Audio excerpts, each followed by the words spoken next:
You don't need a clay oven to make incredible tandoori chicken.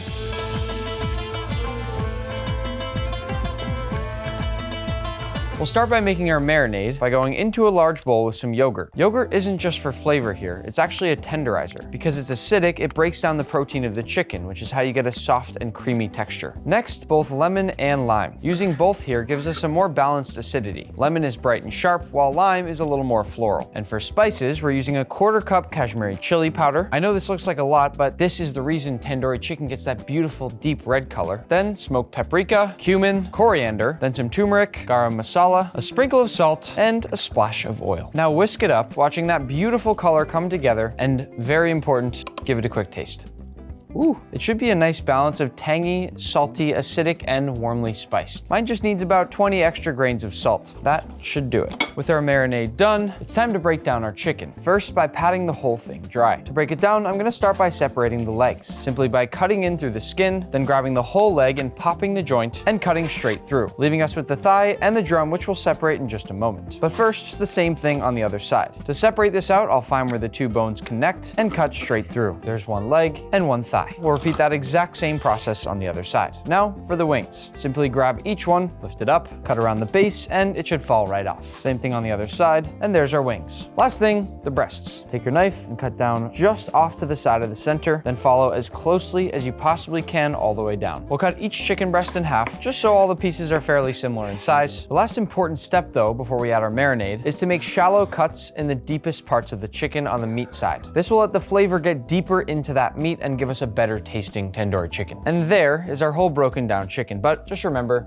you don't have to break down your own chicken. If you want to buy pieces that look similar to that, it'll work just as well. Use your hands for this part and not a spoon. I'm actually going to work with one piece at a time. You need to physically push that marinade into every slash, every crevice, even under the skin. Once you've made sure to fully coat all your chicken in that marinade, add everything back into your bowl. You can tell just by the smell of this marinade that it's going to be good. Cover this up now with plastic wrap and get it in the fridge for at least 4 hours, or preferably overnight. While our chicken marinades, we're gonna make some homemade naan. First, by adding some flour to a bowl, along with some sugar, salt, and instant yeast. Give this a quick whisk to make sure everything is evenly spread out, and then add some warm milk, a little yogurt, and a splash of oil. I'm gonna get in there now with my hands and mix everything together. This reminds me a lot. As a kid, I used to make homemade Play-Doh, but now it looks like I've graduated from making homemade Play-Doh to homemade naan. Once your dough has come together, use it to grab up all the extra little bits of crumbs in the bowl, and then we can move to a flat work surface. We want to knead this for between 6 to 8 minutes until it becomes nice and soft and smooth. Once your dough has become nice and smooth, shape it now into a nice ball, then add it to a bowl, cover it with plastic wrap, and let the dough rise in an oven with the light on just for a little warmth for 1 to 2 hours. Our chicken is marinating, our naan dough is resting, so let's make our mint cilantro chutney. All we need is lots and lots of cilantro, often called coriander in India, as well as lots of fresh mint, then some sour cream, a little yogurt, an optional whole green chili, splash of lemon juice, and just a pinch of salt. Blend until smooth, adding just a little bit of water if needed. We're making this chutney for freshness. It'll cut through all that richness of the char, and without it, I feel the tandoori chicken feels too warm with no brightness. Once bright green, smooth, and creamy like this, give it a quick taste to make sure you've nailed that seasoning.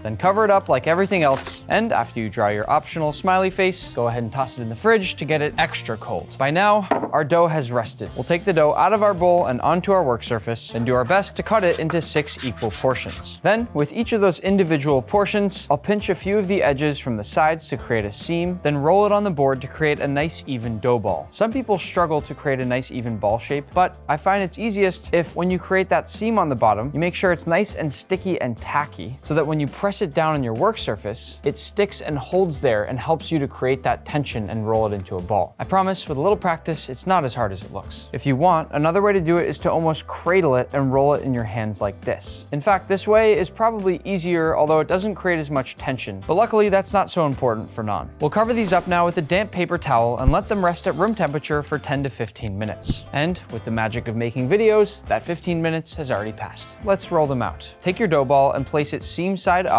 You shouldn't need to use any extra flour here, but if you really do, add just the tiniest bit possible. I'll wet my fingers with just a little bit of water, flip it over, and lightly rub this whole thing with water. I want to have a little fun with this naan, so we're gonna add on a couple beautiful leaves of parsley that should just barely stick to that water. Quickly cover the other side with water, and then straight into a dry, very hot, heavy bottomed pan. Oh yeah. bubbling up. Let the bubbles form for between 30 and 60 seconds. Once you feel it's ready to flip, find a tool that can help you ease it off the bottom of the pan and flip it over. Done. I'm gonna show you this second one without the lid, just so you can see all those nice bubbles forming. Just like with making a pizza, you're gonna learn a lot from each one. Different people are also gonna argue about how much char there should be. That's totally your call. Adding on that lid for even just 30 seconds at one point is very important to fully and properly cook that naan. I think I like this piece here the best. I'll set these aside, and I think it's time to make our chicken. To cook our chicken, we'll add a very light layer of a high smoke point oil, in this case I'm using ghee, to a heavy bottomed pot over very high heat. You shouldn't need much because there's already oil in the chicken marinade, but just enough that it doesn't stick. And now, on with your chicken skin side down. To mimic that really hard sear and char that you get in a classic tandoor oven, it's also helpful to press down your chicken, which gives you as much surface contact as possible. The sugars and the yogurt and spices here will caramelize and blacken at this level of high heat. And that's what's gonna give us that tandoori chicken look and flavor. This is a situation where you need those burnt spots. Once you feel you've developed that char, go ahead and flip your chicken. There's a very good chance some of your chicken will be stuck to your pan, so do your best to get each piece off all together as best you can. These are those little bits of char and flavor that I've been talking about. Again, looks aside, this is extremely important for the flavor. Repeat the same process with the rest of your chicken.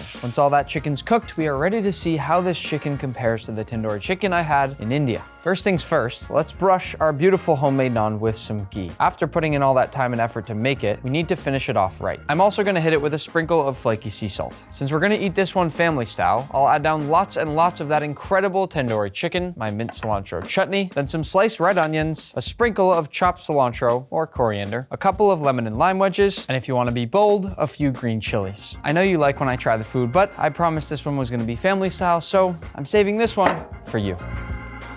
Should have at least grabbed some naan.